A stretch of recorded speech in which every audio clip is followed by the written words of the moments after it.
Okay, so we can take our Hess cycle and all the data that we've produced, and we can actually draw a similar cycle but incorporate the energy changes visually on an energy level diagram. Technically these are called Born Haber cycles. So energy or enthalpy, whatever you want, in kilojoules per mole, because we are working in constant pressure, so we can use these interchangeably. Now then, with our Hess cycle, we can put all of this little cycle onto an energy level diagram in order to show the energy changes that take place between these different reactions.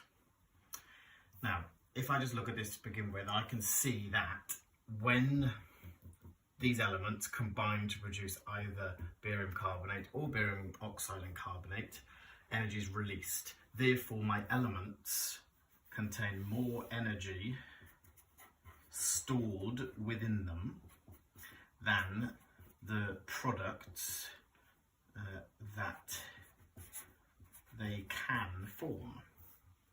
So if that is how much energy is stored in 1 mole of barium, 1 mole of carbon and 1.5 moles of oxygen, if they were to react together to produce barium carbonate,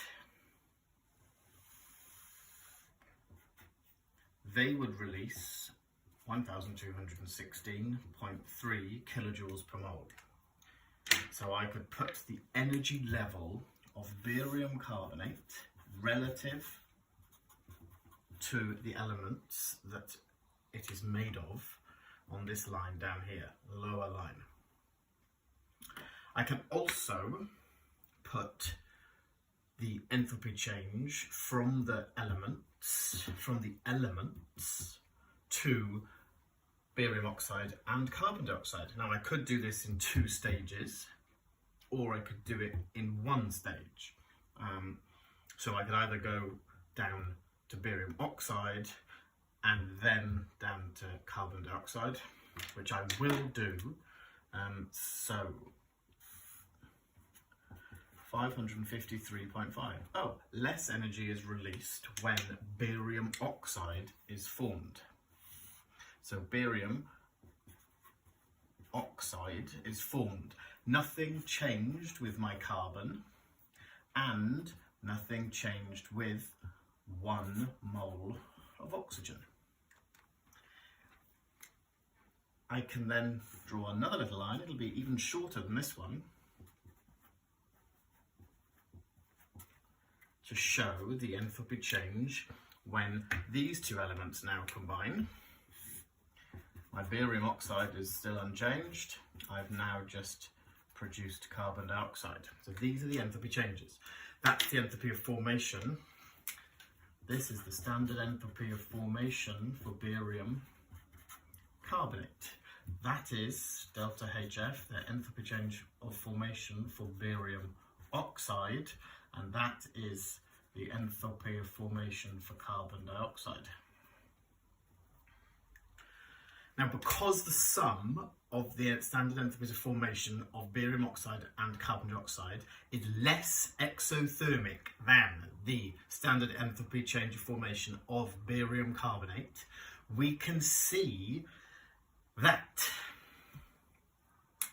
the enthalpy change from barium carbonate to barium oxide, the reaction that I started looking at the very beginning, is endothermic.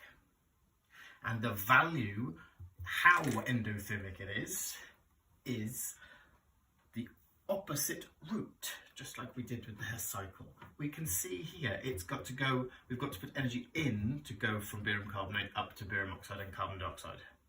How much we have to put in? We have to put in the difference between these values. If we want to do the maths, going round the cycle the other way, we're going to go from here to here, wrong way up that arrow, correct way down that arrow and the correct way down that arrow. And when we do that in our calculator, we're going to get the same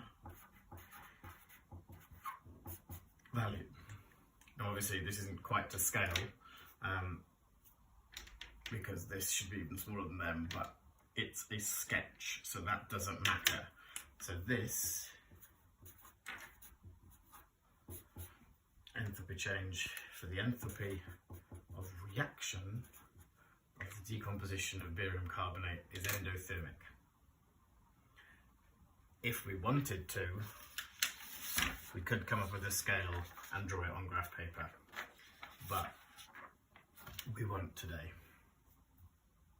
So this is our Born